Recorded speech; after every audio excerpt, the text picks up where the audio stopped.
KCR విజన్తో Telangana సాగునీటి రంగంలో విప్లవాత్మక మార్పులు వచ్చాయని రాజ్యసభలో విపక్ష నేత KR సురేష్ రెడ్డి ప్రకటించారు. బీడు భూములకు కాళేశ్వరం ప్రాజెక్టు ద్వారా నీళ్లు పారించి వరి ధాన్య ఉత్పత్తిలో తెలంగాణను దేశంలోనే KCR నెంబర్ 1గా నిలిపారని గుర్తు చేశారు. 75 ఏళ్లుగా నీళ్లను వినియోగించుకోవడంలో ప్రభుత్వాలు విఫలమయ్యాయని విమర్శించారు. దేశంలో పుష్కలంగా నీళ్లున్న వాటి వినియోగంపై ప్రభుత్వాలు దృష్టి సారించకపోవడంతో లక్షల టీఎంసీల నీళ్లు వృధా అవుతున్నాయని KR సురేష్ రెడ్డి వివరించారు. నీటి పంపకాల విషయంలో రాష్ట్రాల మధ్య ఉన్న వివాదాలకు కేంద్ర ప్రభుత్వం పరిష్కారం చూపాలని సూచించారు. In the last 75 years, when we look at the utilization of our water resources, there's a lot to be done in spite of the fact various governments through the initiation have utilized the river waters to a certain extent, but not to the desired level. My leader and president of my party, KCRG, had a very clear vision during the struggle for Telangana and in the 10 years of his governance, and subsequently even when we are out of power. He always kept reminding the people in power in Delhi the need to utilize and strengthen the water resources. He came out with facts, some very startling figures, not his figures, but given by the CWC. In this country, Deputy Chairman, sir, every year there's a rainfall of 1,40,000 TMC of water. 1,40,000 TMC of water is in the form of rainfall, and assuming that 50% of it, which is say 70,000 TMC, is absorbed by the earth, by the ground, there is still 70,000 TMC of water which is available to be utilized. And in the last 75 years, when we look at the figures, we get to know that it's only 20,000 TMC of water is utilized, and the remaining 50,000 goes wasted, goes into the sea. Now 75 years to utilize 20,000 TMC of water.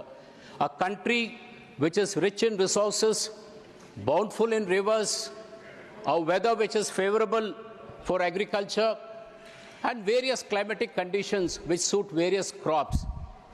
And still, today what we face water wars, interstate disputes, intrastate disputes, inter-district disputes, intra-district disputes, in spite of God being so kind and giving us so much water. So what is the reason behind this? What are the causes for all this? What has the government has to do?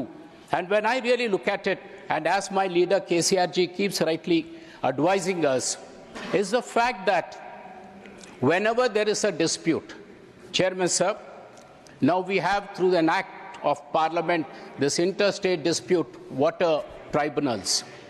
Now when we look at the functioning of the tribunals, each tribunal have a list of tribunals in my own state, my neighboring states, on the Godavari River, on the Krishna River, and on the rivers across the countries. There are various tribunals which have been functioning and functioning. And if you look at the average span of each tribunal to decide, it is more than 10 years, 15 years, 20 years they are taking to resolve a dispute. What happens in this period of time? What happens is a generation or two generations are lost. Garib wahan ka wahan reh gaya. And this is a loss in a country which have lost generations fighting for freedom. And after freedom in the 75 years, we are still not able to resolve these fundamental natural resource which is so essential for our prosperity. And today in the August House, when honorable members were speaking of the divide between the haves and have-nots, the inequality levels growing, the rural-urban divide, so what are the ways and means to fix this? Government is doing a few things, but according to Baba Sahib Ambedkar, one magic for the country is utilization of our water resources. And a fitting tribute today, in the 75th year, when we pay our tribute and when we honor him, I hope and pray that the government, and I hope and see and hope to hear when the Prime Minister replies to the August House on the motion of thanks, he will come with an announcement on this utilization of the river water, sir. Well, Telangana is a very good example. We have built the world's largest lift irrigation dam in the world, the Kaleshwaram lift irrigation project, which has transformed Telangana in a matter of 6 years under the leadership of KCR Garu from a drought-stricken area to the #1 paddy growing state in the country, sir. So, land acquisition was not a problem. Technology is available. A series of dams, series of lifts ensured that the major tracts of water could come under irrigation. So these are the initiatives which need to be taken.